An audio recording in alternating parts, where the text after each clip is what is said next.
Olá pessoal, estou aqui então para gravar nossa aula de hoje, né, da nossa disciplina de Sociologia para o curso de Enfermagem, e nós vamos iniciar a gravação da nossa unidade 5, que é Cultura de Massa, Indústria Cultural e Sociedade do Consumo, ok?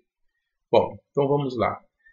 Inicialmente eu quero alertar vocês que esse termo, ou de cultura de massa, de indústria cultural, está muito relacionada com a nossa última aula de antropologia, que nós discutimos cultura popular, cultura erudita. Né? Por quê? É o seguinte, ao longo do século XX, à medida que o processo de industrialização, né, avançava a passos largos no Ocidente, começou a haver um debate entre os intelectuais que passaram a perceber o seguinte: aquela ideia de uma cultura popular, né, para uma determinada classe social menos favorecida e de uma cultura erudita para uma classe economicamente favorecida, ou seja, para a elite, ela começa a sofrer uma alteração. Por quê? É tranquilo isso. À medida que o capitalismo se desenvolve no século XX e agora também no século XXI, né, com o processo de industrialização, há uma grande oferta de produtos, de mercadorias, como decorrência dessa expansão da produção industrial. Né.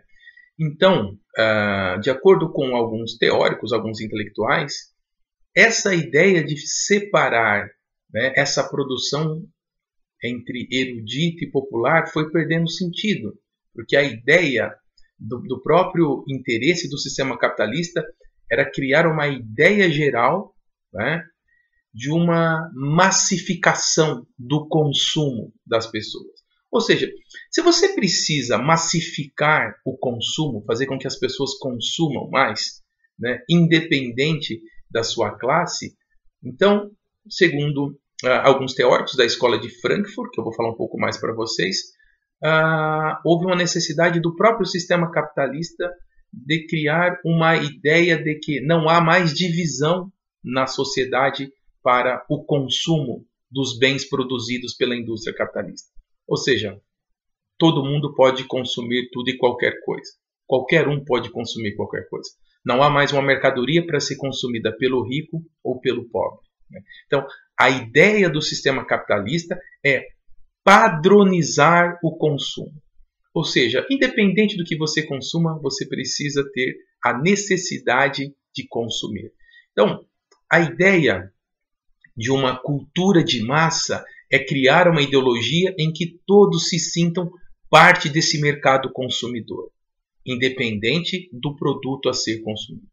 Isso é o conceito, né, da cultura de massa, uma cultura massificada, uma cultura que propõe uma ideologia que estimule as pessoas a consumir cada vez mais na dinâmica econômica capitalista.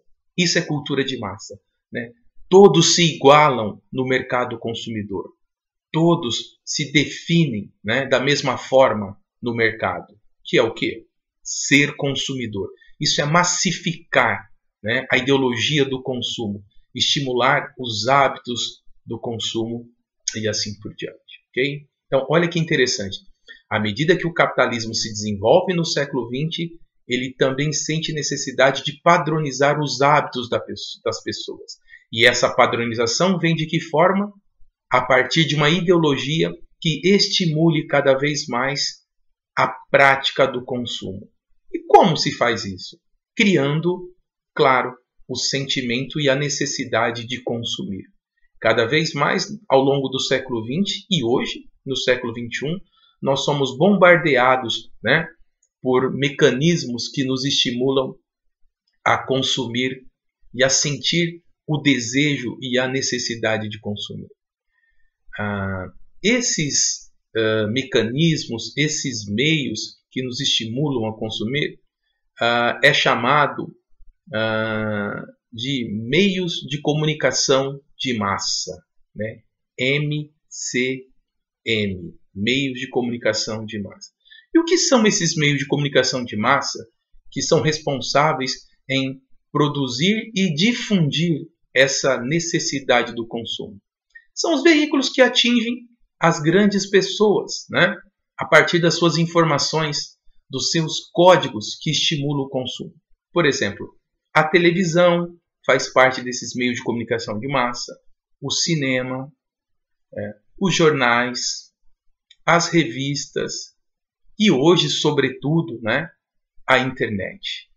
A internet a todo momento e praticamente todos os sites que você visita há o anúncio de algo a ser vendido. Então, entenda, isso é muito importante.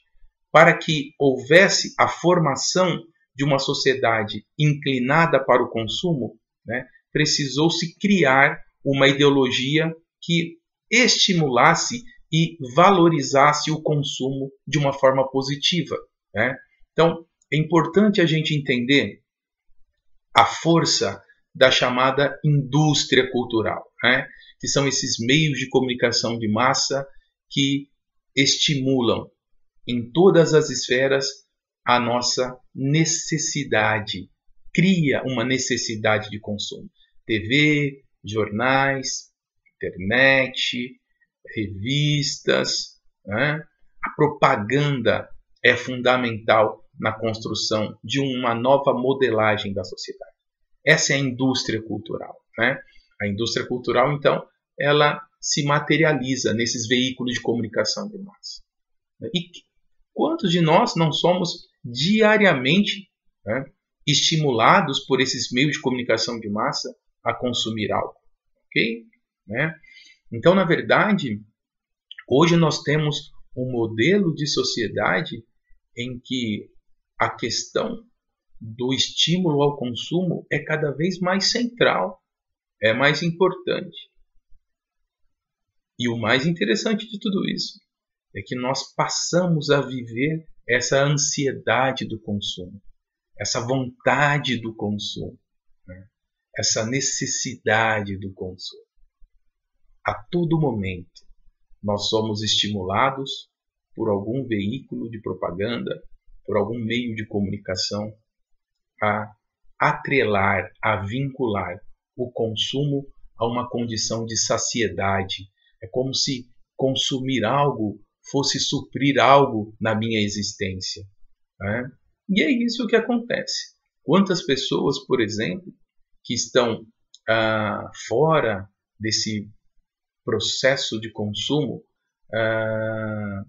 não se sentem, né, inferiorizadas porque não conseguem, de fato, participar do que a sociedade estabeleceu como algo fundamental para a inclusão social, que é o consumo, né?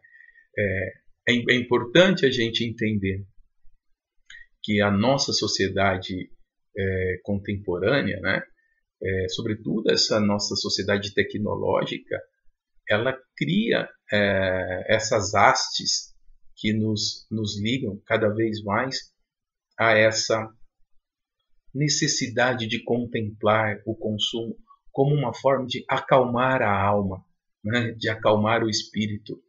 É como se a gente precisasse consumir uma determinada mercadoria como um remédio para resolver, né, um problema, uma doença. E essa doença é a doença do consumismo. Então, isso é fundamental.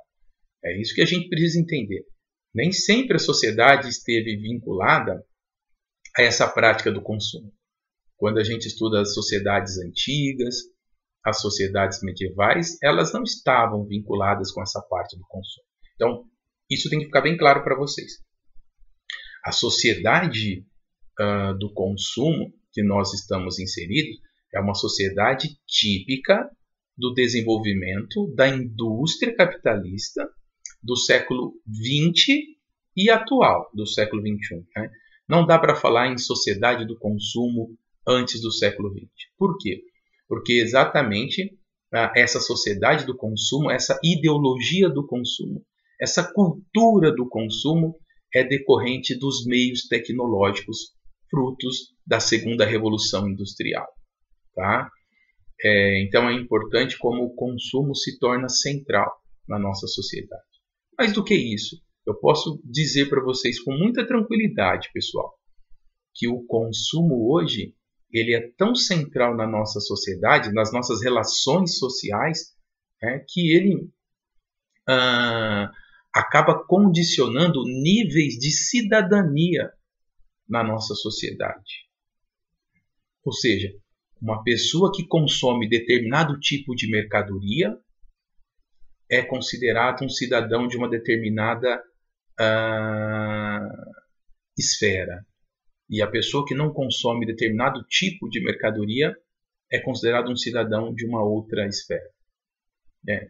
Eu vou dar um exemplo claro, né? Quando a gente fala em marcas e etiquetas, né? Isso é exatamente um código de construção aí, de cidadania.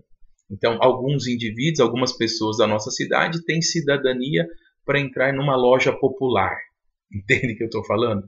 Outras pessoas têm a cidadania para entrar numa loja mais sofisticada, que vende produtos num valor bem mais alto, né, do que em outros lugares assim por diante. Isso é importante que vocês entendam. A nossa sociedade do consumo, ela cria uma sociedade da aparência. As pessoas na sociedade do consumo tendem a se confundir com o que elas consomem, com o que elas têm, com o que elas usam. Né? Ou seja, na nossa sociedade atual, as pessoas dão mais valor à aparência do que à essência. Ou seja, o que é a aparência? A aparência é o que você tem, o que você consome, as coisas que você consome. A roupa que você veste, o celular que você tem, o carro que você anda, né? E assim por diante. Agora, em contrapartida, né, da aparência, o que nós precisamos de fato hoje valorizar é a essência. Nós não podemos deixar que a aparência tome o lugar na construção das nossas relações sociais, dos nossos relacionamentos, né, da essência. Só que, infelizmente, a nossa sociedade do consumo, que é pautada, que é orientada pelas mercadorias, acaba tornando a aparência mais importante do que a essência. Ou seja, você é o que você veste, o que você usa, o que você tem. Você não é o que você pensa. As pessoas não estão preocupadas com o que você pensa, com a sua essência. Né? Então, se você quer fazer parte de um determinado grupo, você precisa se comportar como esse grupo. Consumir as coisas que esse grupo consome, né? Praticar os atos que esse grupo pratica e assim por diante. Então, é uma realidade da nossa sociedade do consumo. O consumo é cada vez mais central. E o consumo dita as relações sociais da nossa sociedade contemporânea. Tá? Só para fechar, eu quero que vocês entendam que não são todos os intelectuais que concordam com essa dinâmica. Né? Tem um grupo chamado Escola de Frankfurt, que é uma escola de pensadores, sociólogos, filósofos, antropólogos alemães, que foi criada em 1924 e que existe até hoje, né, em várias gerações. Eles têm uma visão muito crítica da sociedade do consumo que nós estamos inseridos. Né? Eles falam que numa sociedade do consumo, como nós valorizamos mais a aparência do que a essência, as coisas, as mercadorias se tornam mais importantes do que as pessoas. Então, nós temos que lutar contra isso. Nós precisamos valorizar cada vez mais a essência em detrimento da aparência. E se a gente conseguir valorizar mais a essência, nós vamos valorizar as pessoas e não as coisas que essas pessoas consomem e usam. Tá? É isso aí. Grande abraço. Tchau, tchau.